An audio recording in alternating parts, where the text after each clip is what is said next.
गुरु प्यारी सात संगत जी, आप सभी को प्यार भरी राधा स्वामी जी। अगर आप हमारे YouTube राधा स्वामी साख्या पर नए हैं तो इस चैनल को लाइक व सब्सक्राइब करना ना भूलें जी, और कमेंट में एक राधा स्वामी जरूर लिखें जी। एक परिवार था जो सतगुरु को बिल्कुल भी नहीं मानता था। उस परिवार में एक भाई था जो परमार्थ को तो बहुत जानता था, पर कभी उस रास्ते पर गया ही नहीं था।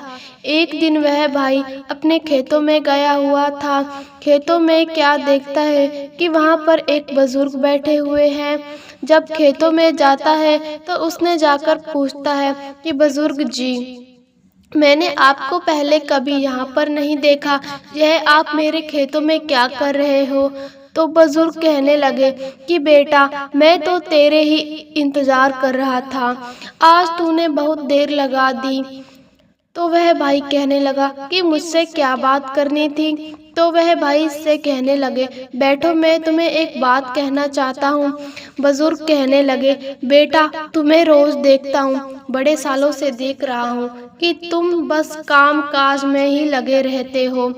तुम्हें कभी भी मालिक की ओर नहीं जाते हो। तुम सत्संग सुना करो, डेरे जाया करो और नाम की बख्शीश ले लो। तो वह भाई कहने लगा कि बुजुर्ग, मेरे पास तो सारा कुछ है, देखो मेरी कितनी अच्छी फसल हो रही है, किसी चीज की मेरे पास कोई कमी नहीं है, इन चीजों से क्या होगा? तो बुजुर्ग कहने लगे, बेटा, यह परिवार या दुनियादारी ये हमारा साथ नहीं देगी। जब हम मर जाएंगे, इस दुनिया से चले जाएंगे, तो कुछ भी नहीं रह जाएगा। फिर तुम किसको ढूंढोगे और किसके जरिए जियोगे? तो वह भाई कहने लगे कि बुजुर्ग जी, आपकी कोई बात समझ में नहीं आ रही, मुझे काम करना है, आप जाइए। बुजुर्ग कहने लगे, बेटा, देर मत करो, अभी तुम्हें टाइम है, भजन सिमरन ले लो। वह भाई कहने लगा कि ठीक है, मैं भजन सिमरन ले लूँगा, आप यहाँ से चले जाइए। किसी तरीके से वह भाई ने उस बुजुर्ग को बातें कहकर वहां से बुजुर्ग को भेज दिया। अब ऐसे ही समय बीतता गया। उस भाई ने बुजुर्ग की बातों पर कोई ध्यान नहीं दिया, कोई भी गौर नहीं की। वह भाई घर पर गया। ऐसे ही वह भाई रोज खेत पर जाता था और अपना काम काज करता था। कोई भी उसको ध्यान नहीं था कि उसे कोई मिला था। समय बीतता गया। एक दिन वह भाई फिर से अपने खेत पर गया हुआ था, तो क्या देखता है कि फिर से वही बुजुर्ग वहां पर बैठे हुए हैं और कहते हैं कि बेटा, मैंने तुमसे कहा था कि तुम जाकर भजन सिमरन ले लेना, देर से आना, लेकिन तुम अभी तक ही नहीं गए हो। मुझसे कह रहे थे कि मैं जाऊंगा। वह भाई कहने लगा, बुजुर्ग जी, आप क्यों मेरे पीछे पड़े हो? मेरा काम कौन करेगा? अगर मैं इस चीज में पड़ गया, अगर मैं भजन बंदगी में पड़ गया, तो मेरा सारा काम रुक जाएगा। उसके लिए तो बहुत टाइम चाहिए होता है। अब बुजुर्ग कहने लगे, बेटा, सारे काम तेरे सतगुरु करेंगे, तूने क्या करना है? तुझे कोई परवाह ही नहीं है, एक बार डेरे जाकर तो देख। अब वह भाई कहने लगा कि बुजुर्ग जी, मैंने आपको कभी भी नहीं देखा, आप मेरे क्यों पीछे पड़ गए हो? वही बुजुर्ग कहने लगा, बेटा, मेरी बातों को मानो, तुम्हारे पास यही टाइम है, समझा करो, तुम क्यों नहीं जाते हो? अब वह भाई कहने लगा, ठीक है बुजुर्ग जी, मुझे बता दो कहाँ जाना है। अब बुजुर्ग ने कहा कि फलाने जगह ऐसा डेरा है, वहाँ पर तुम्हें पहुँचना है, वहाँ सत्संग सुनना है और तुम्हें नाम की बख्शीश लेनी है। वह बस इतना ही तुम्हारा काम है। अब वह भाई कहने लगा, ठीक है, आप जाओ, मैं चला जाऊंगा। अब वह भाई जब घर पर गया तो उस भाई के उस दिन वह बातें बहुत दिमाग में आई थी कि ऐसा तो नहीं कि वह बुजुर्ग कोई फकीर हो। मुझे तो यह कोई फकीर ही लग रहा है। अब वह परिवार वालों से कहने लगा कि 2 बार हो गया है मुझे एक खेत में फकीर मिले हैं और वह उनको मैंने कभी देखा भी नहीं है। और वह मुझसे कहने लगे कि फलाने जगह जाकर नाम की बख्शीश ले आओ। अब परिवार वाले कहने लगे कि बेटा तुम किन चक्कर में पड़ गए हो, यह सब पाखंडी होते हैं, यह अपनी ओर खींचते हैं, तुम्हें पता नहीं कौन कौन खेतों में मिल जाते हैं। तुम इनके चक्कर में मत पड़ना और तुम अपना काम किया करो और तुम्हें इनकी बातें छोड़ दो। वह भाई कहने लगा कि नहीं, वह मुझे 2 बार स्नेह देकर गया है, एक बार मैं जरूर जाऊंगा, डेरा देखूंगा। परिवार वाले बहुत उस भाई को डांटने लगे कि तू पागल हो गया है, अपना काम काज छोड़कर तू डेरे जा रहा है। उस भाई ने किसी की बात नहीं सुनी और वह भाई डेरे पहुंच गया। जब डेरे पहुंचा तो सत्संग सुनने लगा तो वह भाई सतगुरु को स्टेज पर देखता है। सतगुरु स्टेज पर आया। चरण सिंह महाराज जी जब स्टेज पर आया तो वह भाई सतगुरु को देखते ही देखते रह गए। यह तो वही बुजुर्ग है जो 2 बार मेरे खेतों में आए थे और मुझे स्नेह देकर गए थे, यही सतगुरु है। यह तो खुद मुझे कहने आए थे कि बेटा डेरे आओ, यह तो कोई अलग ही रूह है। उस भाई की आंखों में आंसू आ गए जब सतगुरु ने सत्संग फरमाया और वचन सुने तो उस भाई को कुछ भी नहीं सूझ रहा था और वह भाई सोचने लगा कि इतना टाइम से मैं कहाँ भटक रहा था। अब पहली बार भाई डेरे गया था, सत्संग सुना, बहुत अच्छा लगा और उस भाई को पहली बार में ही नाम की बख्शीश मिल गई क्योंकि सतगुरु ने सुना दिया था। सतगुरु ने उस भाई को वहां पर बुलाया था। जब वह भाई नाम की बख्शीश लेकर घर पर आया तो परिवार वालों से कहने लगा कि आज तुम्हें पता है कि मेरे साथ क्या हुआ। परिवार वाले पहले तो बहुत नाराज हुए कि इतने दिन तू कहाँ था, तुम्हें कोई घर का ख्याल है ही नहीं, कोई खेती बाड़ी का ख्याल नहीं है। भाई कहने लगा मैं बता कर गया था कि मैं डेरे जा रहा हूँ। अब वह परिवार वालों से कहने लगा कि जो बुजुर्ग मेरे खेत में आते थे ना, वह बुजुर्ग ही वहाँ पर बैठे हुए थे और आपको पता है मैं नाम की दात भी लेकर आया हूँ। अब वहीं मैं सिमरन करूँगा। अब परिवार वाले बहुत हैरान और परेशान हो गए और भाई को डांटा। कहने लगे तुम लोक लाज की बिल्कुल भी चिंता नहीं है, पता नहीं किस बाबाओं के चक्कर में पड़ चुके हो, अब क्यों बदनामी दिलवा रहे हो। उस भाई ने किसी की कोई बात नहीं सुनी, कोई जवाब नहीं दिया और वह भाई अपना काम काज करने लगा। जब भी कोई सुबह 1:30 बजता था तब स्नान करके वह भाई अपने भजन सिमरन पर बैठ जाता था। भजन सिमरन पर बैठकर जब 5 से 6 बजे वह उठ जाता, वह भाई चाय पीकर अपने खेत में चला जाता। अब खेत में थोड़ा बहुत काम काज देकर वह भाई ये सोचता था कि जल्दी से काम करके अपने भजन सिमरन पर बैठ जाऊंगा। अब वह भाई पेड़ के नीचे भजन सिमरन पर बैठ जाता था। अब उस भाई को कोई शुद्ध बुद्धि नहीं रहती थी, मालिक से प्रेम ही इतना हो गया था। अब जो वहाँ पर लोग खेतों में काम करते थे वह इस चीज को देखकर बड़े हैरान होते थे कि पता नहीं ये आता तो खेत पर है पर यह पेड़ों के नीचे चौकड़ी मारकर बैठ जाता है, इसे बिल्कुल भी कोई परवाह नहीं है। अब वह जो लोग थे वह उस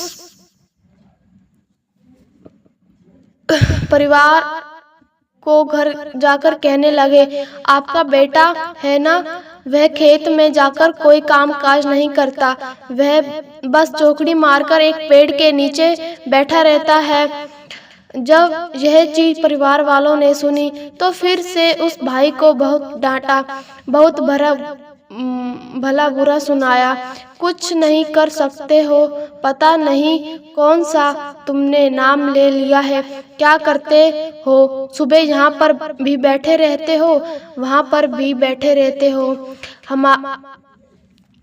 हमारा लगता है घर बर्बाद कर के ही छोड़ोगे, खेती बाड़ी में तुम्हारा कोई ध्यान ही नहीं है। लेकिन उस भाई पर मालिक की इतनी कृपा थी, वह भाई आगे से कोई जवाब नहीं देता था।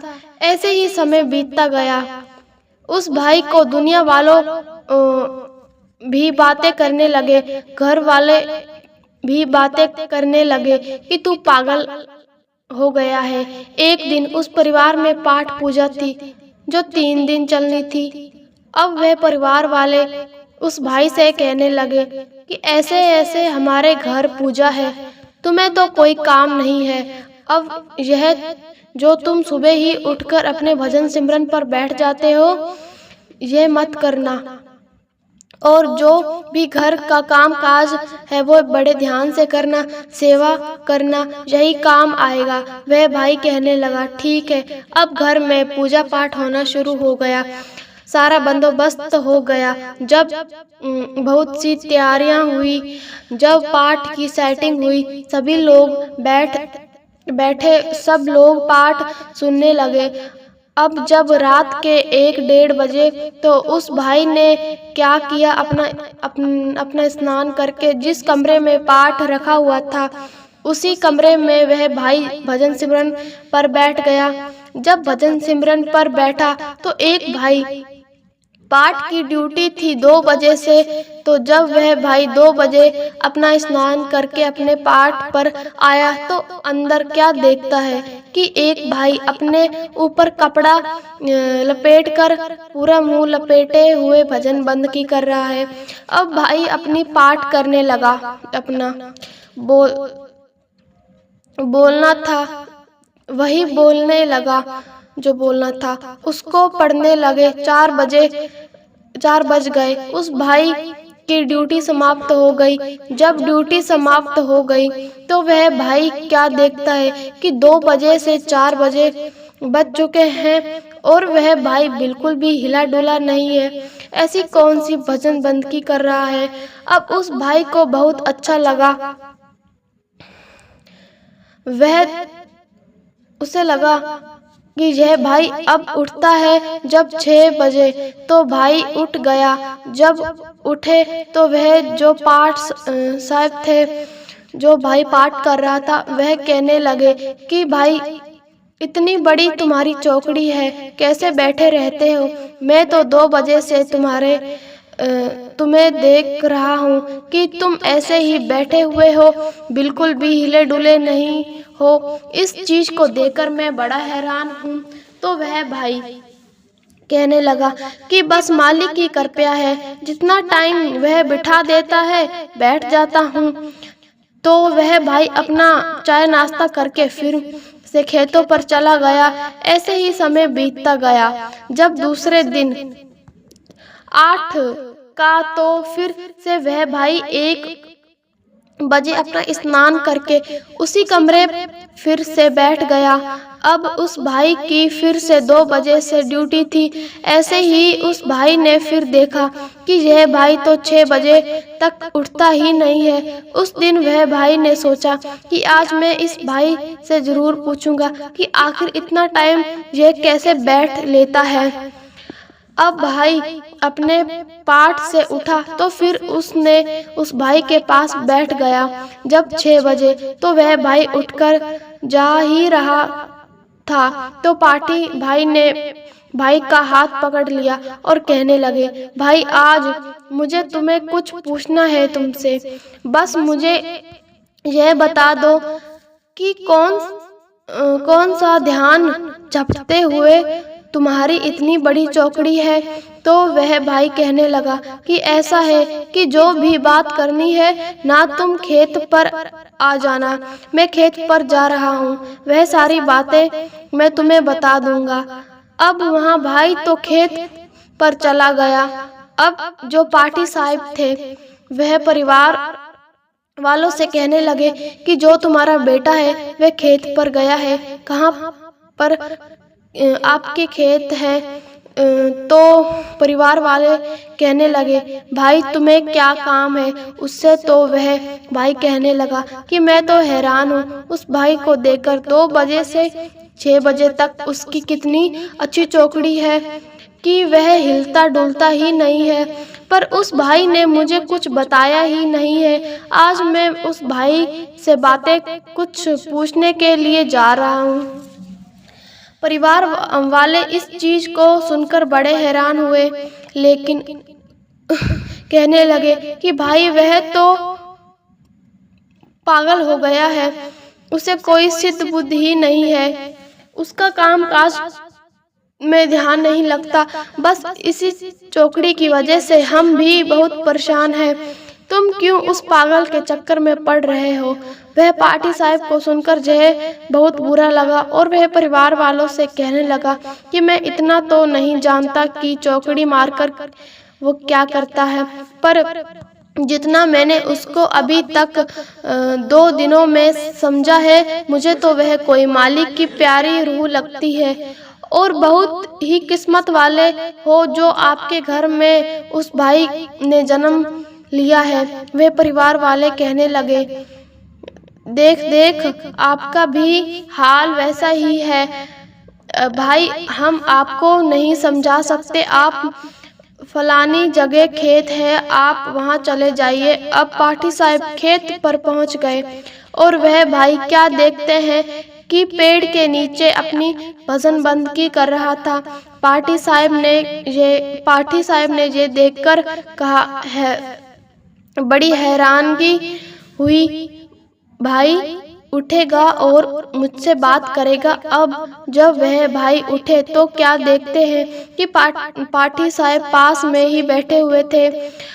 अब वह पाठी साहब कहने लगे कि भाई आज मुझे बता दो कौन सी भजन बंदगी करते हो तुम। तो वह पाठी साहब कहने लगे कि मैं तो हैरान हूँ कि आप इतने समय बैठ कैसे लेते हो, कौन से गुरु हैं आपकी। वह पाठी साहब कहने लगे भाई 40 साल हो गए मुझे गुरबानी पढ़ते हुए और उसकी व्याख्या करते हुए, पर आज तक मैंने ऐसा कोई भी इंसान नहीं देखा जिसकी इतनी बैठक हो और इतने भजन बंद की हो। तो वह भाई कहने लगा कि यह तो बस सतगुरु ही जानते हैं, हमारे बस में कुछ भी नहीं है, यह तो उसकी मौज है। पर आप मेरे चक्कर में मत पड़ो, मुझे तो लोग भी बातें करते हैं, घर वाले भी बातें करते हैं। तो यह पाठी साहब कहने लगे कि नहीं, मुझे आज तुम वह चीज बताओ जिसकी तुम भजन बंदगी करते हो। वह भाई कहने लगा कि मैं वह चीज नहीं बता सकता। अब पाठी साहब ने उस भाई के पैर पकड़ लिए। किसको मानते हो। तो उस भाई ने अपने पैरों को दूर किया और कहने लगा कि क्या मुझ पर अपना भार चढ़ा रहे हो भाई। वह तो पूरे सतगुरु हैं जो अपनी और रूहों को खींचते हैं, मुझे तो उन्होंने ही अपनी ओर खींचा है। अगर पैर पकड़ने हैं तो उस सतगुरु के जाकर पकड़ो, वह अलग ही रूह है। वह दुनिया में आए हुए हैं हमारे जैसे जीवों को सुधार करने के लिए, पर मेरे परिवार वाले इस चीज को समझते ही नहीं हैं।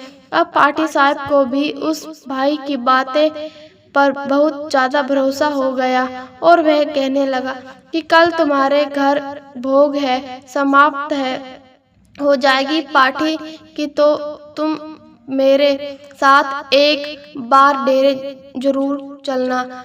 अब वह परिवार में जो पाठ रखा हुआ था तीसरे दिन की उस परिवार में समाप्ति थी। सारा कुछ बहुत अच्छे तरीके से हो गया।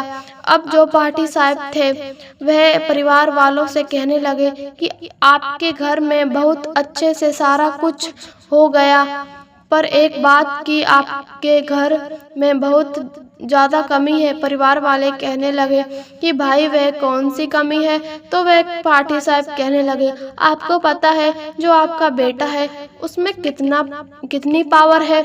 अगर वह कोई वर्ड भी आपके मुंह से बोल देगा ना तो वह भी सच हो जाएगा। वह एक अलग ही रूह है जिसने आपके घर में जन्म लिया है और आप उस भाई को बिल्कुल समझ ही नहीं पा रहे हो। तो वह परिवार वाले कहने लगे कि तुम पर भी लगता है उसका रंग चढ़ गया। भाई, हमें तो उस लड़के ने इतनी बदनामी दे दी है, इतना हमें लोग बातें करते हैं कि उसे तो लोक लाज की भी कोई परवाह नहीं है। तो वह भाई कहने लगा, यह आपकी बहुत बड़ी गलतफहमी है।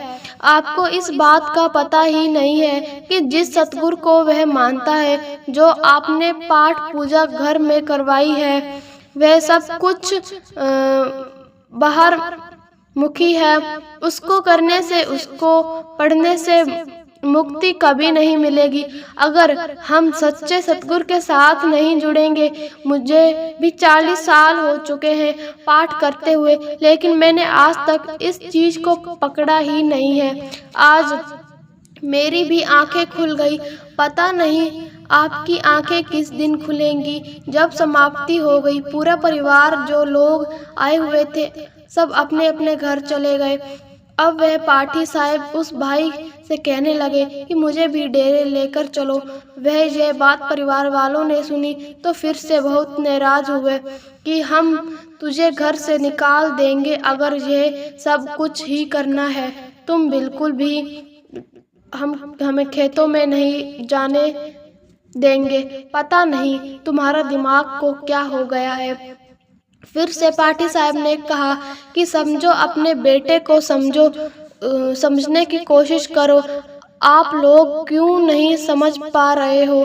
कभी यह चीज नोट की है कि तुम्हारा लड़का जब खेत में जाता है, लोग आपको आकर बातें करते हैं कि तुम्हारी फसल कहीं फसल नहीं हो रही है, या आपका बेटा वहाँ पेड़ के नीचे बैठा रहता है। आपको इस बात का पता है कि आपके घर में तो फिर भी इस चीज की कमी नहीं है। जिस दिन मैं खेत पर गया था तो आपका बेटा वहाँ पर भजन बंदगी कर रहा था।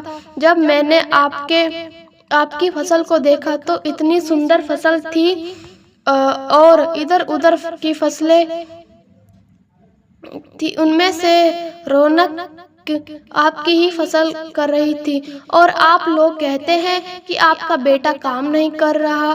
बेटे ने काम क्या करना है, इसके सारे काम सतगुरु कर रहा है। जब यह बातें उस परिवार ने सुनी तो फिर से कहीं ना कहीं समझने पर मजबूर हो गए कि यह बात तो सोचने वाली है कि अगर हमारा बेटा खेतों में जाकर बैठा रहता, भजन बंदगी करता रहता, तब भी हमारी फसल इतनी अच्छी हो रही है। जो भी फसल हम करते हैं उसमें दिन चौगुनी रात चौगुनी हो रही है। यह बात तो मानने वाली है।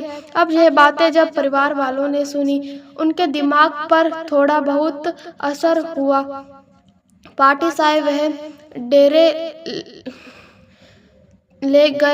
डेरे गए तो पाठी साहब ने भी जब सतगुरु के दर्शन किए तो वह भी निहाल हो गए और सतगुरु का शुक्राना करने लगे। सत्संग सुना।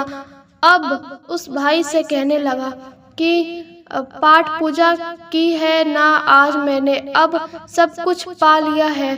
तुम्हारे परिवार वालों को समझाना तो बहुत मुश्किल है। अब शायद वह कभी ना कभी जरूर समझेंगे और जरूर